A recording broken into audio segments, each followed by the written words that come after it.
La reine, pour rester éternellement jeune, trempe son corps dans un bain de lait tous les jours. Une fois que sa peau a absorbé tous les bienfaits, elle rajeunit de 10 ans en un instant. Mais l'effet du bain de lait dure pas longtemps. Du coup, son frère ramène régulièrement des jeunes femmes capturées. La reine agrippe la fille par le cou, puis ouvre la bouche, et aspire toute l'énergie vitale de sa victime. Le visage de la fille vieillit à vue d'œil, jusqu'à ce qu'il ne reste plus rien. Le visage ridé de la reine redevient jeune et sublime en un clin d'œil. Mais ce que personne sait, c'est qu'il y a pas si longtemps la reine était une prisonnière. Le roi, en voyant sa beauté divine, a failli en perdre ses yeux. Il l'a ramenée au palais, et en a fait sa reine. Sauf qu'il se doutait pas que sous cette beauté se cache un cœur de vipère. Le soir des noces, la reine lui plante un couteau en plein cœur, puis ouvre les portes du château, et fait entrer son armée en armure noire. La reine prend le palais grâce à sa ruse, et ordonne d'exécuter tous les prisonniers sur place. Mais cette reine dévorée d'ambition veut pas seulement le pouvoir absolu, il faut aussi qu'elle soit la plus belle. Elle demande au miroir magique avec impatience: qui est la plus belle femme au monde? Un liquide doré coule du miroir, et prend forme humaine un esprit du miroir. Et l'esprit lui donne la réponse qu'elle voulait entendre. Mais ce qu'elle sait pas, c'est qu'une fille causera la chute de son règne.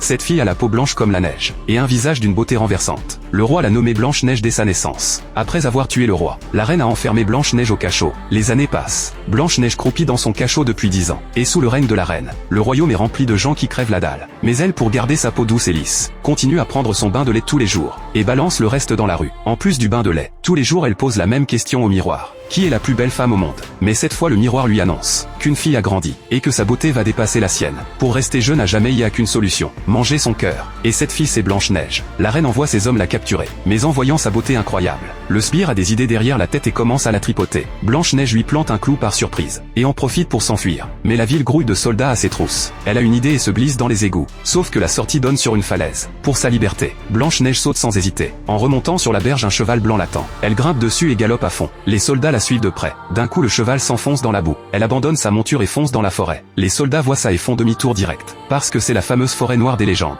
La reine pète un câble en apprenant la nouvelle. Elle se déchaîne sur ses hommes qui ont foiré, puis fait appeler Jacques, le chasseur le plus réputé du royaume. La légende dit qu'il est le seul à oser entrer dans la forêt noire. Jacques s'enfonce vite dans les profondeurs de la forêt, et retrouve Blanche-Neige. En voyant son visage, il comprend que la reine est forcément une ordure. Il sort sa grosse hache et distribue des coups dans tous les sens.